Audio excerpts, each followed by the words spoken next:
عاصم، یہاں پولیس کیوں ہے؟ تامیہ نے پریشانی سے کہا۔ ساری گاڑیوں کی چیکنگ ہو رہی ہے، تم فکر مت کرو بیبی، میں سنبھال لوں گا۔ ایسے پولیس والوں کو سنبھالنا مجھے آتا ہے، اسی لیے تو تمہیں دل دیا ہے بیبی، مجھے پتہ ہے تم ایسے سچویشن سے نہیں گھبراتے۔ تامیہ نثار ہونے والے انداز میں بولی۔ بیبی، آج ڈنر کے بعد میرے فلیٹ میں چلو نا، کل وعدہ تمہیں شاپنگ کرواؤں گا۔ بابا، کل شاپنگ پر چلوں گی بیبی، لیکن آج فلیٹ میں نہیں چل سکتی۔ تمہیں تو پتہ ہے میری ماں مجھ پر نظر رکھے رہتی ہیں، کہاں سے آئی ہو، کہاں گئی تھی، اور پتہ نہیں کیا کیا۔ سوری بیبی، فلیٹ میں جانے کا پلان ہم اور کسی دن بنائیں گے، تم مائنڈ تو نہیں کرو گے نا؟ تامیہ نے ہوشیاری سے اسے اپنے جال میں پھنساتے ہوئے کہا۔ آف کورس ناٹ بیبی، جب تم ایزی رہو، لڑکے نے اپنے ارمانوں پر پانی پھیرتے ہوئے کہا۔ کوئی بات نہیں بیبی، ہم تو ویسے بھی کل شاپنگ بھی جب پہ مل ہی رہے ہیں نا۔ تامیہ نے پھر سے بات کا آغاز کیا۔ ٹک ٹک ٹک۔ اون نے گاڑی کی کھڑکی پر اپنا ڈنڈا بچاتے ہوئے دستک دی۔ ہاں بھائی، کون ہے تو؟ لڑکی کو کہاں لے کے جا رہا ہے؟ اون نے اپنے مخصوص انداز میں کہا، جبکہ اون کو دیکھ کر تامیہ کے رونگٹے کھڑے ہو چکے تھے۔ شاید نہیں، یقیناً اون نے اسے نہیں پہچانا تھا۔ وہ ان کے گھر پہ کبھی آیا ہی نہیں تھا، اور نکاح والے دن تو اس نے نظر اٹھا کر کسی کی طرف نہیں دیکھا تھا۔ جی سر، دوست ہے، اسے گھر ڈراپ کرنے جا رہا ہوں۔ تو اپنی دوست کو رات کے 10:30 بجے گھر ڈراپ کرنے جا رہا ہے؟ یہ کون سا وقت ہے اپنے دوستوں سے ملنے کا؟ چل نکل باہر۔ او دوست میڈم، تم بھی نکلو باہر۔ یہ دوستی کے نام پر کیا کر رہے ہو تم لوگ؟ سب سمجھ میں آتا ہے سر، جانے دینا، شریف لڑکی ہے، بیکار میں بدنام ہو جائے گی۔ لڑکے نے اس کے ہاتھ میں نوٹ تھماتے ہوئے کہا۔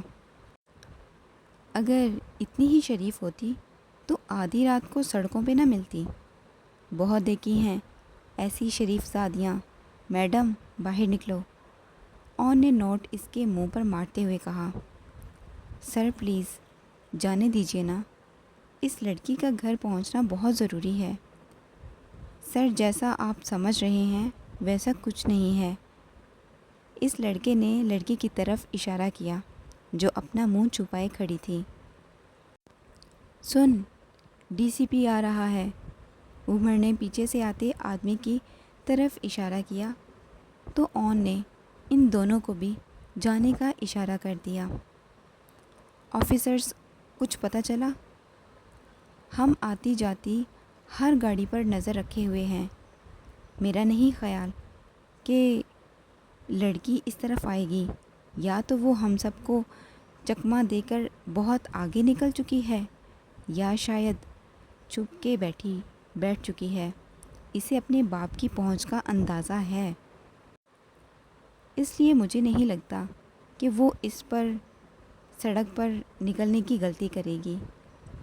ہمارا اس طرح آتے جاتے لوگوں کو پریشان کرنا بے فضول ہے، اس طرح لوگوں کی روزمرہ کی زندگی ڈسٹرب ہو رہی ہے۔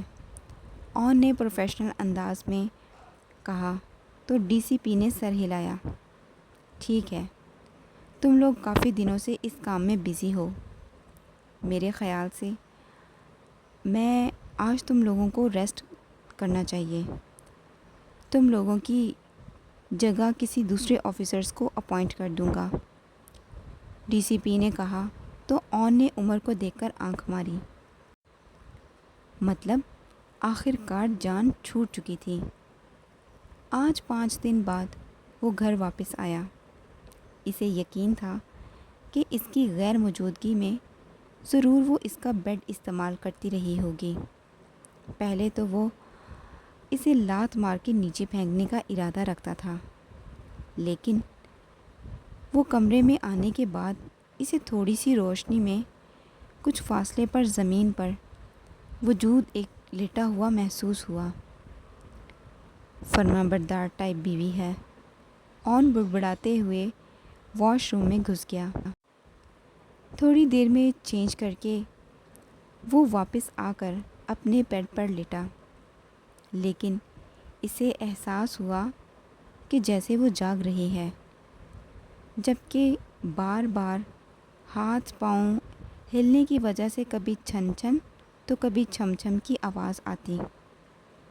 سنو لڑکی، یہ اپنا بینڈ باجا اتار کے سویا کرو، تمہاری وجہ سے ساری رات مجھے نیند نہیں آتی، وہ سخت آواز میں بولا۔ کچھ دیر تک کمرے میں کوئی آواز نہ آئی تو اون بھی پرسکون ہو کر لیٹ گیا۔ پھر اچانک سے چھم چھم اور چھن چھن کی اکٹھی آوازیں سنائی دیں۔ یقیناً وہ سب کچھ اتار رہی تھی۔ اگر میرے کمرے میں رہنا ہے تو اس بینڈ باجے سے پرہیز کرو، آئندہ میرے کانوں میں یہ آواز نہیں پڑنی چاہیے، اور سختی سے کہتا کروٹ بدل گیا۔ ایک بات تو بتا، اگر تو بھابھی کو طلاق دینے والا ہے، تامیہ سے رابطہ کیوں نہیں کر رہا؟ یہ نہ ہو کہ تیری طلاق ہوتے ہوتے اس کی شادی ہو جائے۔ نہیں نہیں، میں ایسا نہیں ہونے دوں گا، میں آج ہی اس سے رابطہ کروں گا، آج ہی نہیں، ابھی اسی وقت، چل فون نکال کے مجھے دے۔ عمر نے یہ کہنے کے ساتھ ہی جیکٹ سے فون نکالا۔ ہیلو، السلام علیکم، کیا میں تامیہ سے بات کر رہا ہوں؟ عمر نے نرم لہجے میں کہا۔ جی، میں ہی بات کر رہی ہوں، آپ کون؟ میں اون کا دوست، عمر نے شرارت سے کہا۔ اور یہ اون کون ہے؟ تامیہ نے ایک ادا سے کہا۔ ارے، آپ اون کو نہیں جانتی؟ وہی اون جو رحمان شاپنگ مال میں آپ کو دیکھ کر اپنا دل ہار بیٹھا، وہی اون جو پہلی نظر میں آپ کو اپنا سب کچھ مان بیٹھا۔ ارے وہی اون جو ویٹ، میں سمجھ گئی، آپ کے اون میرے فین ہیں، رائٹ؟ تامیہ نے اپنے بالوں کی ایک لٹ انگلی میں لپیٹتے ہوئے کہا۔ جی، فین کہنا زیادہ ٹھیک رہے گا۔ عمر نے اس کی بات کا جواب دیتے ہوئے اون کو دیکھا، جبکہ اون کو تامیہ کا اس طرح کسی غیر سے بات کرنا اچھا نہیں لگ رہا تھا۔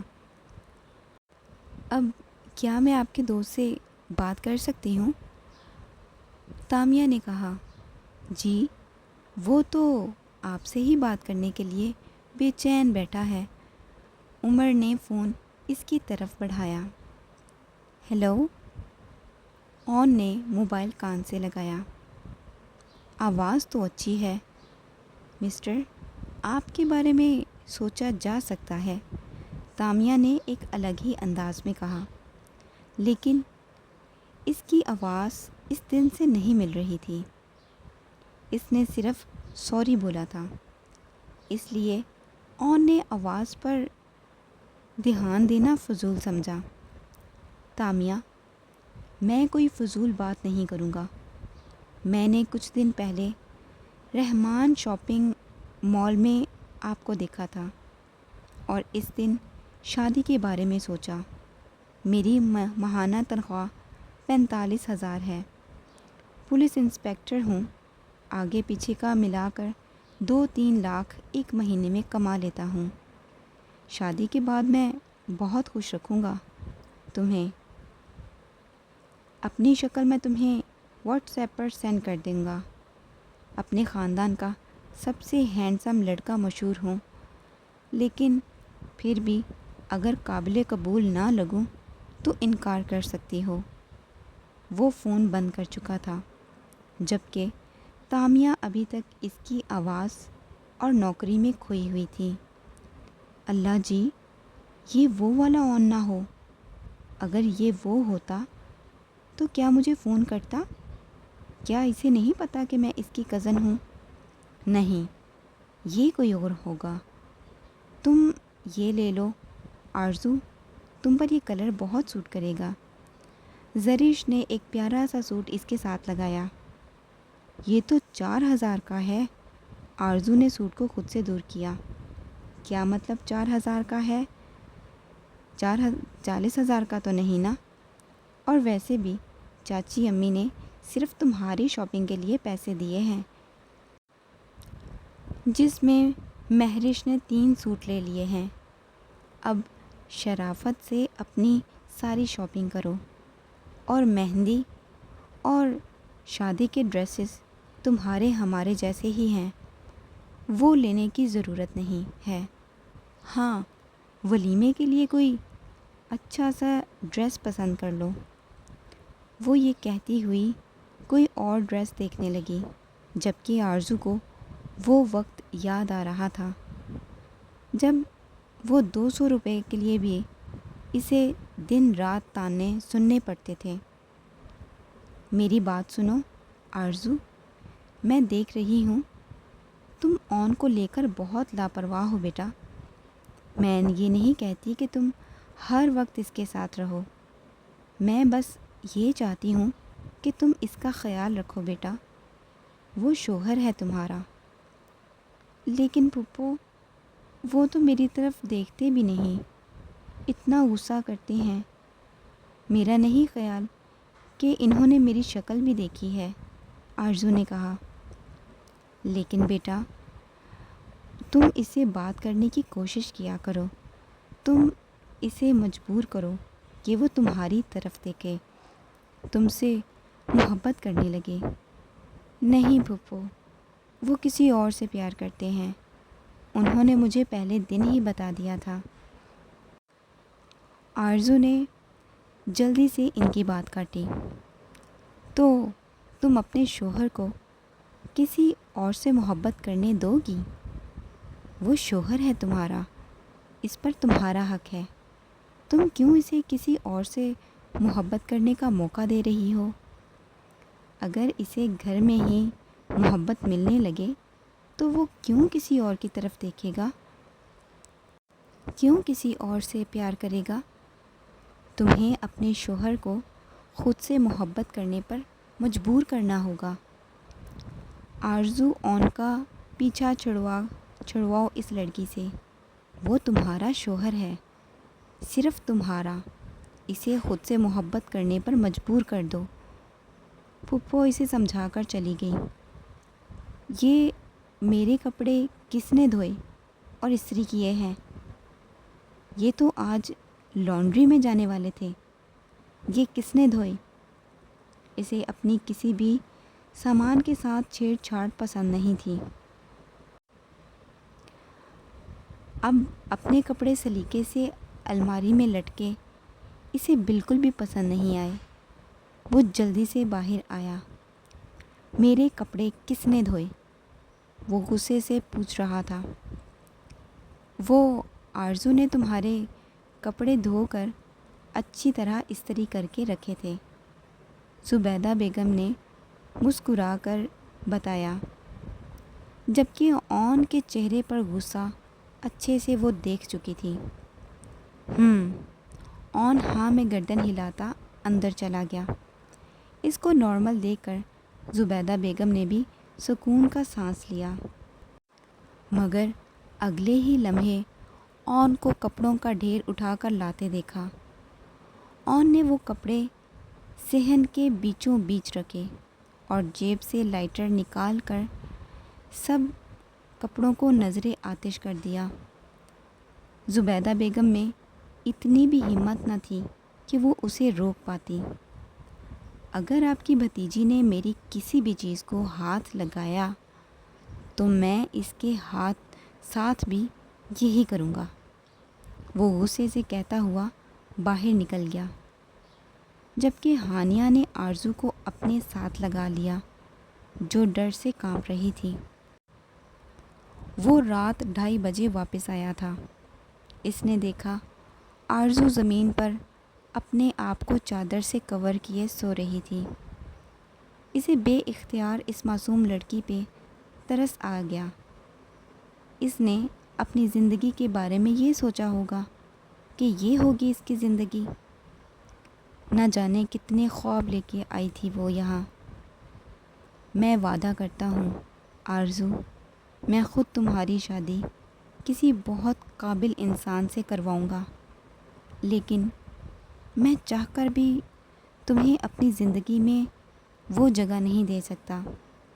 میں تو پہلے سے ہی کسی اور سے پیار کرتا تھا۔ میری ماں اور تمہاری پھوپھو نے یہ فیصلہ کرتے ہوئے ایک بار نہ سوچا۔ جانتا ہوں تم اس وقت اتنی پرابلم میں تھی کہ میری جگہ کوئی بھی ہوتا تو تم اس سے نکاح کر لیتی اور شاید اس کے ساتھ ایک اچھی زندگی گزارتی، لیکن میں تمہیں وہ زندگی نہیں دے سکتا آرزو۔ وہ کتنی ہی دیر اس کے سوئے ہوئے وجود پر نظریں گاڑے سوچتا رہا۔ سب کہتے ہیں کہ تم بہت خوبصورت ہو، لیکن میں اپنی نظروں میں کسی اور کا چہرہ نہیں بسا سکتا، کیونکہ میں کسی اور سے محبت کرتا ہوں۔ شاید تمہیں میرے جذبات میری بے وقوفی لگے، لیکن میں جانتا ہوں تم میرے نکاح میں ہو، اور یہ نکاح مجھے اگر بہکنے پر مجبور کر گیا تو میں کل تامیہ کو اپنی محبت کا یقین کیسے دلاؤں گا؟ اور میں بھی ایک عام سا بندہ بشر ہوں آرزو۔ جانتا ہوں تمہارے ساتھ زیادتی کر رہا ہوں، لیکن مجبور ہوں، بہت مجبور ہوں۔ میں اپنی محبت میں کسی کو شریک نہیں بنا سکتا۔ میری محبت پر صرف اس لڑکی کا حق ہے جسے میں نے پہلی نظر میں ہی دل دیا ہے، اور کوئی نہیں، کبھی نہیں، نہیں، کبھی نہیں۔ وہ یہی سوچتے ہوئے لیٹ گیا۔ کب سے اسے اس کی نظریں اپنے وجود پر محسوس ہو رہی تھی۔ پھپھو کی باتیں اسے ساری رات نہ سونے دیتی۔ یہ احساس کہ وہ کسی اور کو چاہتا ہے اسے چاہ کر بھی اون کے قریب نہ جانے دیتا۔ ابھی اسے لیٹے ہوئے تھوڑی ہی دیر ہوئی تھی کہ اس کا فون بجا۔ اس نے فون اٹھایا۔ تامیہ کا میسج تھا، میں تم سے ملنا چاہتی ہوں۔ اس نے میسج کا رپلائی کرنے سے بہتر کال کرنا سمجھا۔ السلام علیکم، اتنی رات گئے کیوں جاگ رہی ہو تم؟ اون نے پوچھا۔ وعلیکم السلام، ویسے ہی نیند نہیں آ رہی تھی۔ میں تم سے ملنا چاہتی ہوں، کیا ہم کہیں مل سکتے ہیں؟ تامیہ نے کہا۔ کیا روبرو بیٹھ کر میرے سوال کا جواب دو گی؟ اون نے پوچھا۔ ہاں، یہی سمجھ لو، میں تمہیں دیکھنا چاہتی ہوں۔ تم نے کہا تھا اپنی فوٹو سینڈ کرو کہ کرو گے، وہ تو تم نے نہیں کی۔ مجھے نہیں پتہ تھا تم مجھے دیکھنے کے لیے اتنی بےتاب ہو۔ خیر، اگر ایسی بات ہے تو میں تمہیں اپنی پکچر سینڈ کر دیتا ہوں، اور جہاں تک ملنے کی بات ہے تو کل کافی شاپ میں مل لیتے ہیں۔ اوکے، پھر ہم کل ملتے ہیں۔ تمہیں کوئی پرابلم تو نہیں ہوگی آنے میں؟ میرا مطلب ہے تمہاری فیملی کوئی اعتراض تو نہیں کرے گا؟ تم بے فکر ہو جاؤ، میں آ جاؤں گی، تم پہنچ جانا۔ ویسے بھی تم مجھ سے پیار تو کرتے ہو نا؟ تامیہ نے فون بند کرنے سے پہلے پوچھا۔ مجھے نہیں پتا تھا کہ تمہیں ابھی تک میرے پیار پہ یقین نہیں آیا۔ خیر، اگر میں تم سے پیار نہیں کرتا تو تمہیں سب سے پہلے شادی کی آفر نہیں کرتا۔ میں تمہارے ساتھ کوئی ٹائم پاس نہیں کر رہا تھا، میں تم سے شادی کرنا چاہتا ہوں۔ آئی لو یو۔ میں بہت جلدی تمہارے گھر رشتہ لے کر آؤں گا۔ وہ بات کرتے کرتے فون بند کر چکا تھا، جبکہ آرزو اس کا لفظ پر لفظ سن چکی تھی۔ ایک آخری امید تھی اسے پانے کی، وہ آج ختم ہو گئی۔ وہ کبھی اس کا نہیں ہو سکتا تھا۔ آرزو نے سوچتے ہوئے اپنی آنکھوں سے آنسو صاف کیے۔ وہ کیسے ایک زبردستی کے رشتے کو نبھانے کے بارے میں سوچ رہی تھی۔ اون کبھی اس زبردستی کے رشتے کو نہیں رہنے دے گا۔ سنو لڑکی، شاید وہ جانتا تھا کہ وہ جاگ رہی ہے۔ اندھیرے میں وہ صرف اس کی آواز ہی سن پائی تھی، مگر بولی کچھ نہیں۔ نیچے بہت سردی ہے، تم یہاں اوپر آ جاؤ۔ وہ بہت کوشش کے باوجود بھی اپنے دل کو نہیں سمجھا پایا تھا۔ بیکار میں بیمار پڑ جاؤ گی، وہ اس کی طرف سے کروٹ لیتا کہنے لگا۔ اب اس کی مرضی کہ وہ آئے یا نہ آئے۔ وہ اپنا فرض پورا کر چکا تھا۔ پچھلے کچھ دنوں سے سردی زیادہ ہو رہی تھی۔ آرزو نے سردی کا سوچ کے بیڈ پر جانا ہی بہتر سمجھا۔ وہ کوئی غیر تھوڑی تھا، اس کا شوہر تھا، مگر پھر بھی اس کے قریب جاتے ہوئے اسے عجیب سی شرم محسوس ہوئی تھی۔ تھوڑی دیر کے بعد اسے محسوس ہوا کہ آرزو بیڈ پر آ چکی ہے۔ اس نے اسے بالکل احساس نہیں ہونے دیا کہ وہ یہ بات جان چکا ہے۔ وہ نہیں چاہتا تھا کہ آرزو کنفیوز ہو یا اس سے کوئی امید باندھے۔ وہ تو بس اس کو سردی نہ لگنے کے خیال سے اپنے بیڈ پر بلا رہا تھا۔